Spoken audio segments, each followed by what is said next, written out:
how to upload high-quality videos to Facebook. Hey everyone, welcome back.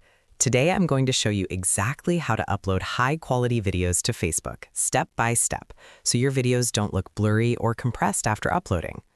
So first, go ahead and open the Facebook app. Now, once you're on the home screen, tap on What's on Your Mind to start creating a new post. Then, after that, tap on Photo, Video, and select the video you want to upload. Now, before posting, there's one important setting you need to check. So tap the three dots in the top right, then go into Settings and Privacy, and from there, open Settings. After that, scroll down and tap on Media. Here, you'll see an option called Upload Videos in HD. Go ahead and turn this on.